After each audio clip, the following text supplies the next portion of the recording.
The year was 3075. Humanity had colonized hundreds of star systems, carving out an empire across the cosmos. Earth, once battered and bruised from its tumultuous past, now stood as the heart of a thriving interstellar civilization. Beneath the surface, however, dark clouds gathered. For all its strength, humanity had overlooked a threat far more insidious than any warship or enemy fleet: time itself.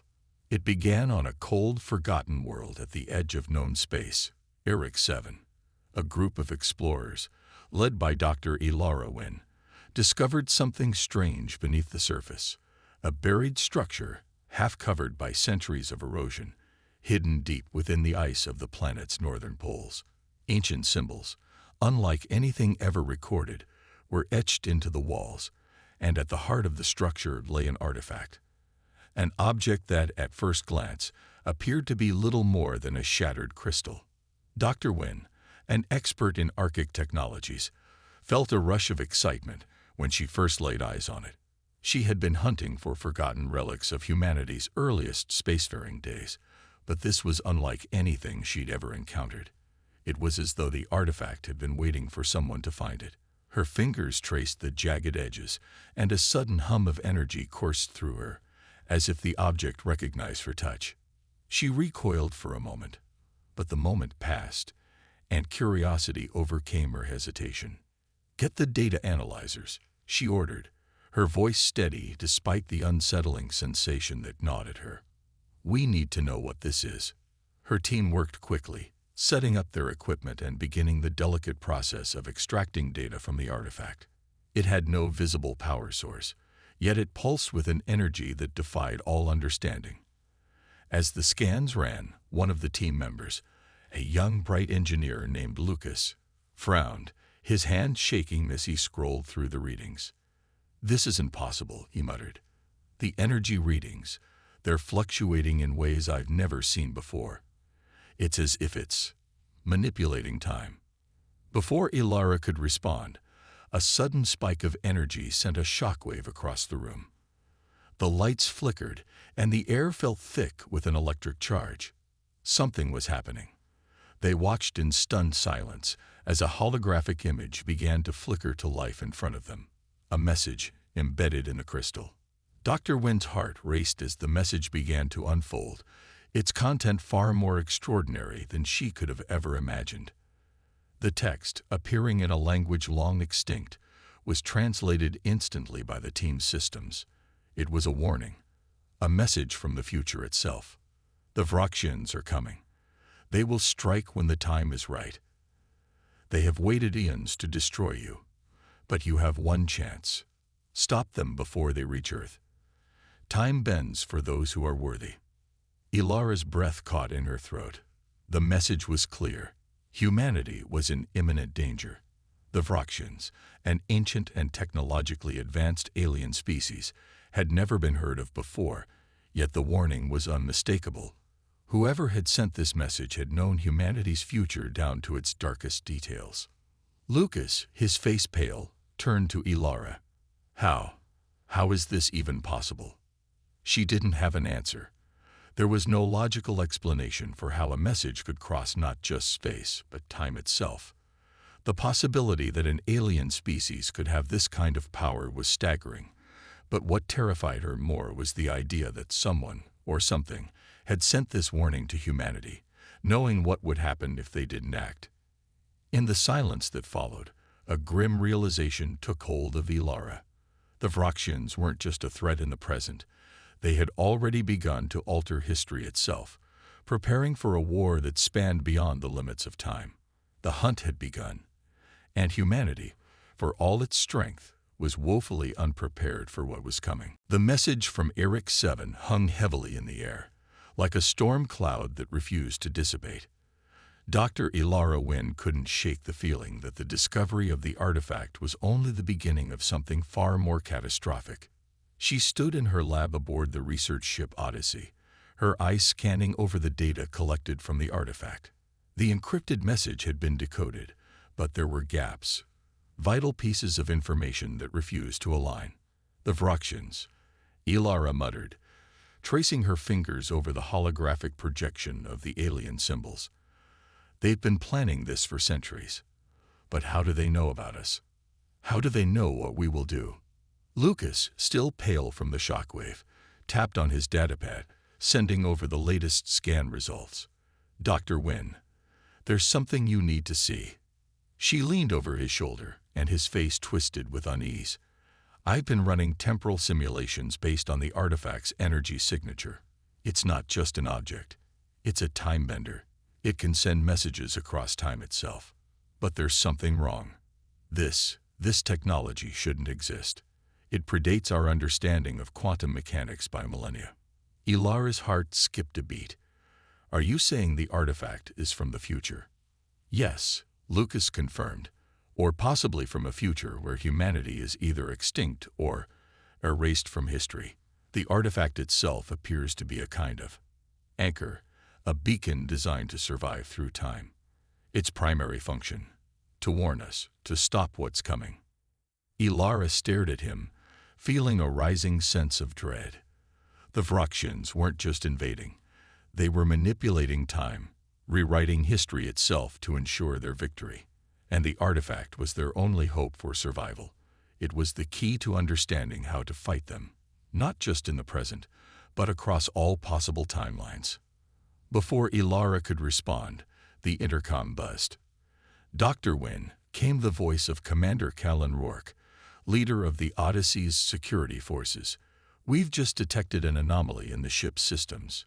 It's small, almost imperceptible, but something is interfering with our data. It's like someone's trying to access our files. We need to run diagnostics. Ilara frowned. Is it the artifact? Rourke's voice was grave. We don't know, but we're tracing the signal now. She nodded, her mind racing. The Vroxians had already begun to exert their influence, perhaps even from within the ship. The idea that an alien race could manipulate time, let alone have the ability to alter a ship's systems remotely, was unsettling. The Vroxians were far beyond what humanity had prepared for. We need to secure the artifact, Ilara said, turning to Lucas. If they're trying to hack into our systems, they must know what we found. We can't let it fall into the wrong hands. Before they could act, the lights on the ship flickered, and a low hum filled the air. The artifact in the lab pulsed with energy, as if reacting to an unseen force. It was as if the artifact itself sensed the danger, its hum growing louder with each passing second.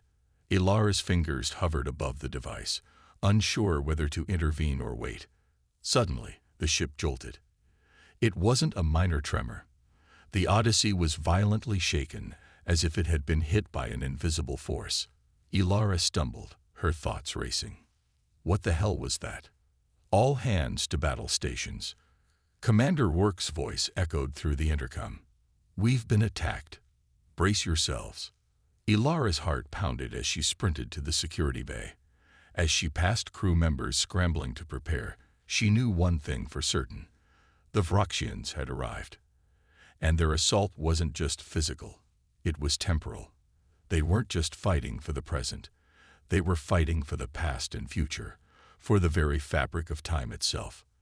As Ilara reached the control room, the ship's alarms blared, and Rourke's face appeared on the screen. We've detected a fleet coming out of the void, he said, urgency in his voice. They're not like anything we've encountered. We need to hold them off, at least long enough for you to figure out how to use that artifact.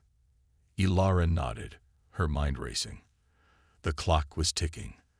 The war had begun, and time itself was both their enemy and their only hope. The Odyssey lurched again, its hull groaning under the strain as alarms echoed through the corridors.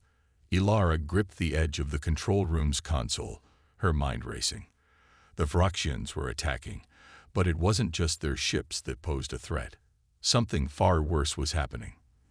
The artifact, the object they had only begun to understand, pulsed with an intensity that made the entire room hum. It was reacting to the battle, to the shift in time itself. Commander Rourke's voice crackled through the comms.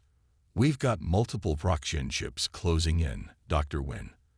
We need that artifact to work now, before they tear us apart. Ilara turned to Lucas, who was furiously working at the station, his hands flying over the controls. "I'm trying, but the artifact's readings are getting erratic," he said, frustration clear in his voice. "It's like it's being pulled in different directions, by the battle or by something else. The Vroxians must have figured out what it can do." Ilara's pulse quickened. If they couldn't figure out how to control the artifact, they wouldn't just lose the battle. They would lose the war. The Vroxians weren't merely invading the present. They were attacking the timeline itself, manipulating history and the future with each strike. She had to act, and she had to act fast. "Dr. Wynne," Rourke's voice came again, now full of urgency. "The fleet is getting closer. We need to stabilize that artifact and use it to send a warning. If they know how to manipulate time, we need to beat them at their own game." Ilara nodded, the weight of his words sinking in. Time was no longer a linear concept. It was a weapon. The artifact could send messages across centuries, but if it was damaged, or worse, corrupted, their entire future could be at risk. "We're going to need to access the ship's core systems," she said, turning back to Lucas. "We need to interface the artifact directly with our navigation and communication systems. If we can't stabilize the artifact's energy, it'll tear apart our timeline." Lucas hesitated. "But the Vroxians—" "I know," Ilara interrupted, "but it's the only shot we have." With a nod, Lucas began rerouting power. Ilara focused on the artifact, her hands trembling as she reached out to touch it again. The pulse grew stronger, as if it were alive, resonating with the chaos outside. The hum was almost deafening, a low thrumming sound that reverberated through her bones. She closed her eyes, trying to clear her mind. It was as if the artifact was calling to her, urging her to understand it, to use it. Suddenly, the room flickered. Time itself seemed to bend. Ilara stumbled, reaching out to steady herself, but the world around her twisted, and she was thrown into a vision. She stood on an alien world. The sky burned with an eerie red hue, and the ground trembled beneath her feet. The scene was distorted, shattered like glass. A figure, distant but familiar, stood before her, facing an immense Vroxian fleet. She could barely make out their movements, their ships hovering menacingly. It was then that the vision clicked. This was the past. The first battle of the Crimson War, a battle humanity had lost. This was how it began. The first war against the Vroxians, the very moment that history shifted. She blinked, and the vision shattered. The room around her snapped back into focus, and Ilara gasped for air. It had felt so real, as if she had been there. "I saw it," she whispered, breathless. "I saw the first battle. The Vroxians. They were there. They've been fighting us for centuries." Rourke's voice boomed through the comms once more. "Dr. Wynne, are you there?" Ilara snapped back to reality. She met Lucas's eyes, who looked at her with both confusion and awe. "It's worse than we thought," Ilara said, her voice grim. "The Vroxians didn't just invade the present. They've been fighting us through time. We need to find a way to stop them, or they'll wipe out all of human history." As the ship's systems began to stabilize, the artifact hummed louder than ever, like a beacon for the war that had only just begun. Ilara's mind raced as the events on the Odyssey spiraled out of control. The artifact pulsed with an almost unbearable intensity, its energy surging through the ship's systems like a living thing. She knew they had triggered something far beyond their understanding when the timeline fractured. The Vroxians weren't just invading. They were erasing humanity's history, rewriting it from the very foundation. Every decision, every action, created ripples that threatened to undo the future. "We're not just fighting in the present anymore," Ilara said, her voice low, almost reverent, as she looked at Lucas. "We're fighting in multiple timelines." "Multiple timelines," Lucas echoed, his face pale. "You mean, this artifact can send us through time? Or are we stuck in alternate versions of reality?" "It's worse than that," Ilara said, pacing around the control room, her thoughts moving faster than she could process. The artifact didn't just bend time, it shattered it. We're not experiencing alternate realities, Lucas. We're witnessing the timeline collapsing and reforming in real time. The Vroxians aren't just attacking us now. They're attacking every version of us, across every possible timeline. Suddenly, the ship lurched again, throwing Ilara against a console. She gritted her teeth, struggling to steady herself. The fabric of reality was unraveling. She could feel it in her bones. The Vroxians had planted themselves at the heart of the timeline, exploiting the very flow of time to their advantage. If humanity didn't act fast, every timeline, every version of Earth, could cease to exist. Rourke's voice crackled over the comms, his tone laced with desperation. Dr. Wynne, we've got a serious problem. We're seeing fleets from past and future timelines converging. I've got reports from Earth's defense stations. They're receiving signals from ships that shouldn't exist, ships from futures where we never fought the Vroxians, or never even made it to space. Ilara's heart sank. The Vroxians were manipulating their victories, creating splinters in time where humanity never rose to defend itself. They're rewriting history, she whispered. If we don't fix the timeline, there won't be a future to fight for. She turned to Lucas, who was working furiously at the console. I'm trying to stabilize the temporal field, he said. But it's like trying to catch water with your hands. The fractures are too deep. We can't just patch them. We need to reset the core of the timeline. That means using the artifact to generate a singular moment where history can flow unbroken. The idea sounded almost impossible. The timeline wasn't just fractured, it was splintering in real time, shifting in unpredictable patterns. Every effort to fix it seemed to make things worse. Yet, if they didn't act soon, the Vroxians would claim victory, not just over humanity, but over existence itself.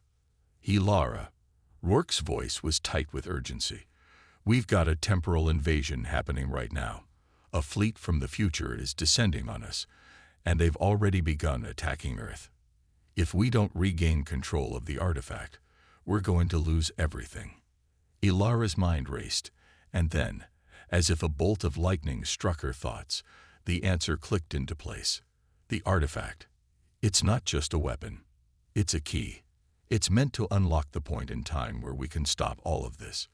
We need to send a signal to the past, one that will resonate through all timelines. If we can create a loop, we can reset history at the pivotal moment. But how do we know what that moment is? Lucas asked, his voice filled with doubt. We don't, Ilara admitted. But we have to trust that the artifact will guide us. The ship jolted again, more violently this time. It was clear the Vroxians were closing in, using their knowledge of time to sabotage their every move. The battle wasn't just for survival, it was a fight for control over the very essence of time. We're running out of time, Rourke warned. Make your move, Dr. Wynne. Ilara turned to the artifact, her hands trembling as she prepared to interface it with the ship's systems once more. The fate of all timelines rested in their hands. Ilara's hands shook as she reached toward the artifact, now crackling with energy. The ship's systems hummed in protest as Lucas worked to stabilize the temporal field, but the pressure was growing unbearable. The timeline was crumbling, fragments of past, present, and future moments intertwined like tangled threads in a cosmic loom. Ilara could feel the weight of every shattered possibility pressing down on her. The Vroxians weren't just attacking Earth, they were erasing every version of humanity's existence, eradicating them from every conceivable timeline. The artifact pulsed in her hands, alive with a strange, alien intelligence. It wasn't just an object, it was a bridge, a nexus between all realities. Ilara wasn't sure how, but she knew now that the artifact was guiding her, showing her the path forward. They had no choice but to follow it. We don't have much time. Rourke's voice crackled through the comms again. Another fleet from the future has arrived. We're outnumbered, Ilara. You need to get that artifact working before we're overrun. I'm trying, she replied, her voice tense. But this artifact is more than just a weapon or a tool. It's a key to restoring the timeline. If we can't reset it properly, the fractures will spread even further. We don't have a choice, Orcs said. If the Vroxians take the Odyssey and that artifact, we lose everything. Ilara nodded, a grim determination settling in her chest. She knew that if she failed, the war would be lost, not just for humanity, but for every timeline where they had ever existed. The Vroxians would erase them completely. Lucas, I need you to power up the ship's core systems, Ilara said, her voice steady now. We need to link the artifact directly to the core. If the artifact is the key to resetting the timeline, we need to use the Odyssey's own energy to amplify the signal. It has to resonate through every fractured timeline at once. Lucas hesitated for a moment, his eyes wide with the weight of her words. You're talking about creating a temporal resonance on a scale we can't even comprehend. If we get it wrong, we could tear apart the very fabric of existence. I know, Ilara said, her gaze hardening. But if we don't try, we lose everything. The Vroxians won't just conquer us. They'll erase us, as if we never existed. Lucas nodded, his expression grim as he began rerouting the ship's energy systems. The Odyssey's core flared to life, sending waves of power through the ship. Ilara placed the artifact in the center of the command console, watching as it reacted to the pulse of energy, glowing brighter and brighter. It was drawing the ship's power into itself, almost as though it had been waiting for this moment. As the systems hummed and crackled with energy, Ilara felt the temporal rift widening. The ship shuddered violently, and for a moment, the lights flickered out entirely. The fabric of reality itself seemed to ripple and warp, as though time itself were stretching and contracting. And then, without warning, a burst of blinding light erupted from the artifact. It wasn't like anything Ilara had ever seen. Colors beyond human comprehension, waves of pure temporal energy that twisted through the room like a storm. She could feel the presence of countless versions of herself, of humanity's countless paths, colliding in a single instant. It was as if every choice they had ever made was laid bare before her, every possible future unfolding in real time. We've done it, Lucas said, his voice tinged with awe. The resonance, it's stabilizing. But Ilara wasn't sure. The artifact's light was now blinding, and the air around them hummed with a strange, otherworldly energy. The ship's sensors flared, and Ilara could feel the weight of the Vroxian fleet closing in. They were running out of time. The Odyssey was the last line of defense, and if the artifact's signal didn't work, humanity would be lost. The ship trembled again, harder this time, as if something was pushing against the flow of time. The Vroxians were attempting to disrupt the resonance, to sever their connection to the core. We need to finish this, Ilara said, her voice a fierce whisper, or everything we fought for will be undone. With a deep breath, she reached for the artifact, placing her palm against its glowing surface. The pulse of energy surged again, and for an instant, everything seemed to freeze.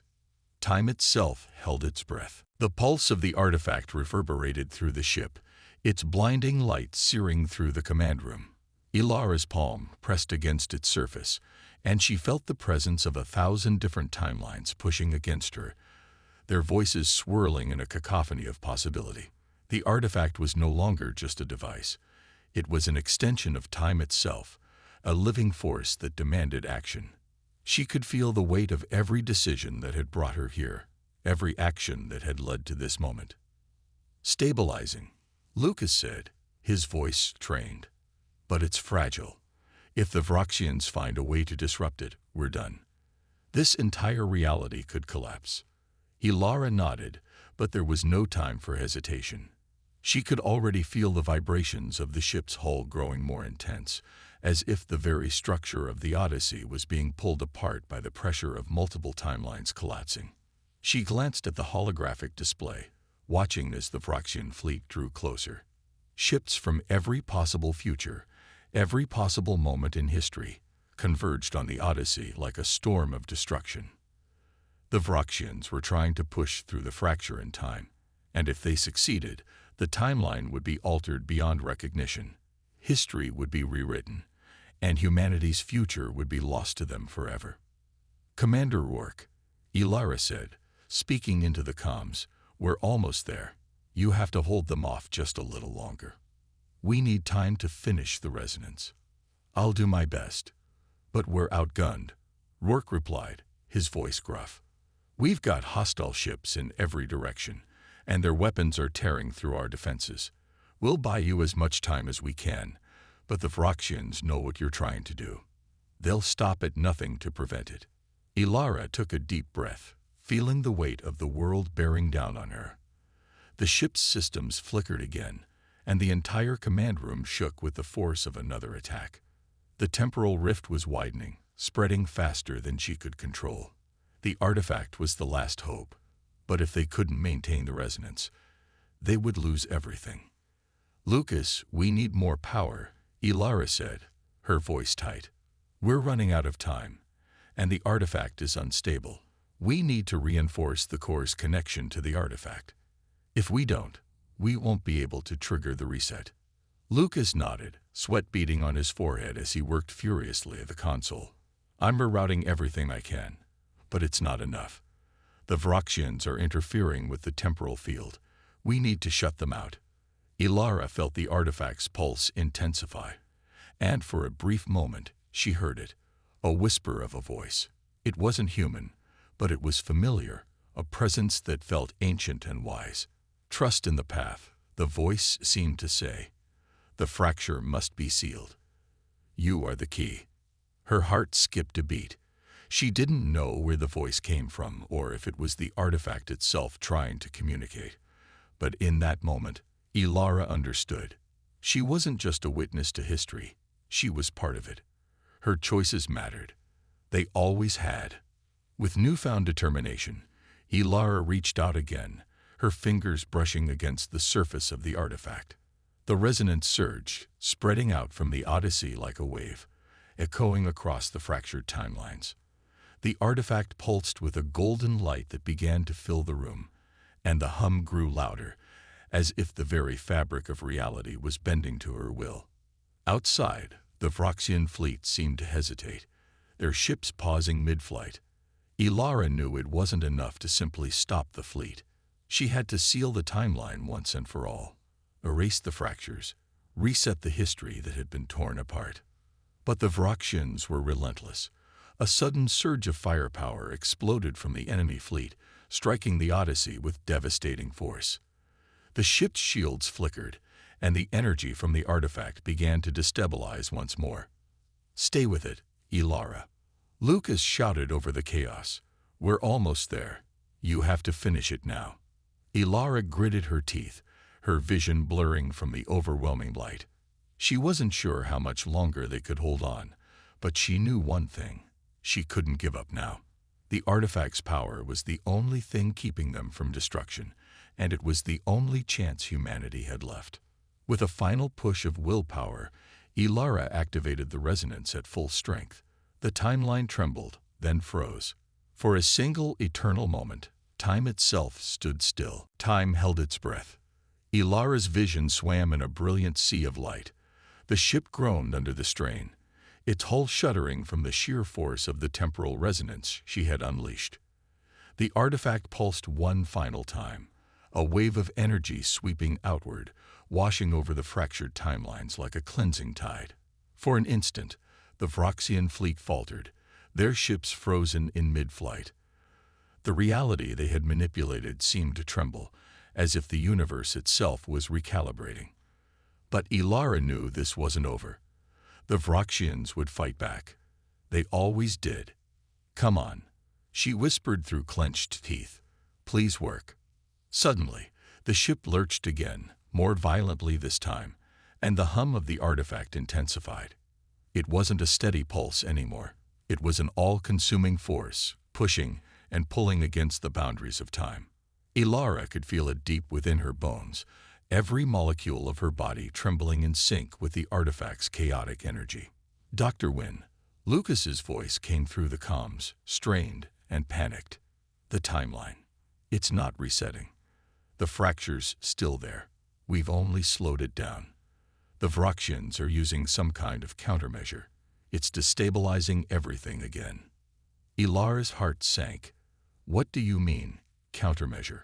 They've activated their own temporal device, Lucas explained. It's interfering with the artifact's signal, amplifying the fractures, not just in our timeline, but across the entire multiverse. If they're successful, the timeline could collapse permanently. Desperation clawed at Ilara as the situation grew darker. She was no longer just fighting for the Odyssey. She was fighting for all of humanity, for every timeline that could be lost if she failed. She had to do something radical, or everything they had fought for would be wiped away. Rourke, she called over the comms. Can you buy us more time? We need to disable the Vroxian temporal device, or it's over. Rourke's voice was steady, but the stress in it was unmistakable. We're holding them off, but they're relentless. If we can't stop their countermeasure, it's only a matter of time before they'd reach the core. Ilara's pulse quickened. The Vroxians had already begun to manipulate time in ways humanity hadn't even begun to comprehend. Their fleet had learned to not only conquer in the present, but erase entire histories. She couldn't let that happen. Not again. In that moment, Ilara understood what she had to do. She closed her eyes and focused on the artifact, centering herself. Time was no longer a linear force. It was a weapon, and she was its wielder. If she could synchronize the artifact with the Vroxian countermeasure, use its energy against them, she might be able to fracture their control of the timeline. Lucas, I need you to reroute all the ship's energy to the artifact, she ordered, her voice firm with resolve. I'm going to try something. What? Ilara, you don't know what it could do. I don't have a choice, she cut him off. We either stop them, or we're gone. Lucas hesitated for a moment, then complied. The Odyssey hummed, power flowing through the core and into the artifact. The ship's systems groaned in protest, but Ilara felt the power surge through her fingertips as she connected to the artifact. Her mind expanded, filling with the overwhelming presence of time itself. She was no longer just a person. She was an embodiment of history, a singularity in the flow of existence. She reached out with every ounce of her being, targeting the Vroxian countermeasure. The room around her seemed to ripple, bending and warping as the artifact's power grew. Time twisted and writhed, its shape bending under her influence. For a brief moment, she sought everything. The past, the present, and every possible future, all existing at once, all converging at a single point. And then, with a final thunderous pulse, the artifact unleashed its energy. The Odyssey shook violently, and the lights flickered again. For a moment, everything went black. Ilara gasped for air, her body aching from the strain. She opened her eyes, the world around her slowly coming back into focus. But the Vroxian fleet was gone. The timeline was still intact.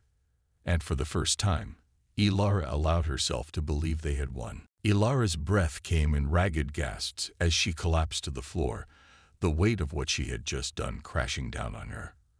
Her mind felt heavy, as if it had been stretched too thin, but there was no time to rest. The room around her flickered back to life, the hum of the Odyssey's systems slowly stabilizing. The sharp lights of the control room flickered back on, casting an eerie glow over the battered console. The temporal rift, once a yawning chasm, was now nothing more than a faint ripple in the fabric of reality. The Vroxian fleet was gone. For a moment, the silence was deafening. The only sound was the soft hum of the ship's systems, now working in sync again. Ilara staggered to her feet, her legs weak beneath her. The artifact was still glowing faintly at the center of the room, now calm and still. It was as if it were waiting for something. Ilara, did we do it? Lucas asked, his voice trembling. He had been at his console, fingers flying over the controls, but now he looked up at her with a mix of disbelief and hope. She nodded slowly. I think we did. The temporal rift is gone. The Vroxians, their timeline manipulation, it's all been erased. But even as she spoke, she knew that victory didn't come without its price. They had fought for humanity's future, but they had also tampered with the delicate threads of time itself. Every action had consequences, and Ilara could feel the weight of those consequences pressing on her chest. "We've won," Ilara said, her voice barely a whisper. "But we've also changed everything. All of history, the timelines we've altered, the paths we've rewritten. Nothing will ever be the same." She turned to the large viewport that showed the stars outside. The calm, black expanse of space had never looked so empty, yet so full of possibility. Earth was safe, for now, but it was hard to shake the feeling that the war wasn't truly over. What had they really averted? And at what cost? Rourke's voice came over the comms, breaking her reverie. "Dr. Wynne, we've received a transmission from Earth. They've detected temporal distortions across the planet. It's like nothing we've ever seen before, some sort of wave traveling through history." Ilara's stomach clenched. She hadn't been able to predict the ripple effect of their actions. The timeline was fragile, and even though they had eliminated the Phroxian threat, the path forward was uncertain. Would humanity continue on the same trajectory, or had they set off a chain of events that would lead them down a darker road? "Ilara, we need to be prepared," Rourke continued. "Whatever happened out there, it's going to leave a mark on humanity. History's been rewritten, but what will emerge from this new future? I don't know," Ilara admitted. "But we'll face it together. We always do." There was a long pause on the comms, then Rourke's voice again, filled with newfound resolve. "Understood. We'll be ready. Humanity stands together, no matter what happens next." Ilara turned away from the viewport and walked to the artifact, her hands trembling as she reached out to touch its smooth, glowing surface. The ship's systems had stabilized, but the artifact was still alive with power, almost as if it had a will of its own. She could sense its presence, its potential. It wasn't just a tool to fix the timeline. It was a reminder of what could happen when the boundaries of time were pushed too far. And yet, despite the fear of the unknown, Ilara felt a surge of hope. Humanity had faced extinction, had been erased from countless realities, yet they had survived. They had fought back against the Phroxians, against time itself, and had reclaimed their future. "Whatever happens next," Ilara said softly, "we will be ready." With that, she stood, her resolve solidifying like a pillar. The war had not been won in a single battle, nor would it be won in any one moment of history. It had been won through the perseverance of the human spirit, the will to survive, to adapt, and to fight against impossible odds. The timeline was theirs to rebuild, and they would rebuild it.